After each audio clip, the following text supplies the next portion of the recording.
ఇక్కడ అందరూ కూడా నెలాఖరికి జరగబోయే మహాదారి కార్యక్రమం గురించి దాని విజయవంతం ఎలా చేయాలని చెప్పేసి దాని గురించి ఈరోజు అందరం కూడా ఇక్కడ సమావేశం అవడం జరిగింది.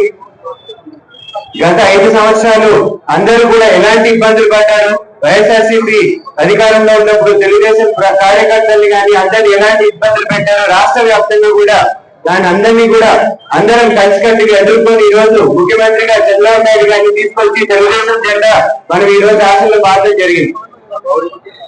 ఈ రోజు ఎంత ఇబ్బందులున్నా కూడా పార్టీ తరఫున ముఖ్యమంత్రిగా చంద్రబాబు నాయుడు గారు ఏవైతే హామీలు ఇచ్చారో అవన్నిటినీ కూడా నిజం చేసే విధంగా ఆయన కష్టపడుతూ ముందుకెళ్తున్నారు. ఆయనకి అంతే సమానంగా లోకేష్ గారు కూడా ఈ రోజు కష్టపడుతూ ఉంటారు. మనందరం కూడా ఇదే విధంగా కష్టపడి గతంలో వైఎస్ఆర్సీపీ అధికారంలో ఉన్నప్పుడు ప్రతి ఒక్కరు ఎవరైతే కష్టపడ్డారో వాళ్ళందరూ వాళ్ళ కష్టాన్ని మర్చిపోకూడదు. తెలుగుదేశం పార్టీ గెలుపు కోసం పడ్డ కష్టాన్ని కూడా ఏ కార్యకర్త మర్చిపోకుండా ఈ రోజు వైఎస్ఆర్సీపీ నాయకులు మన శిల్పారాజు కిషోర్ రెడ్డి గారు ప్రెస్ మీట్ పెట్టి మాట్లాడడం జరుగుతోంది. కూటమి ప్రభుత్వం వచ్చినప్పటి నుంచి ఏదో అన్యాయం జరిగిపోతున్నాయి, ప్రజలకు ఇబ్బందులు పడుతున్నాయని. మీ 5 సంవత్సరాలు మీరు అధికారంలో ఉన్నప్పుడు మీరు చేసిన ఒక్క మంచి పని చెప్పుకోలేని పరిస్థితిలో మీరున్నారు.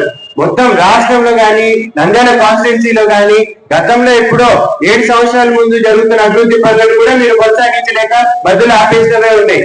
మీరు ఈ రోజు చంద్రబాబు నాయుడు గారి గురించి మాట్లాడే అర్హత కూడా మీకు లేదని కూడా ఈ సందర్భంగా తెలియజేస్తున్నాను.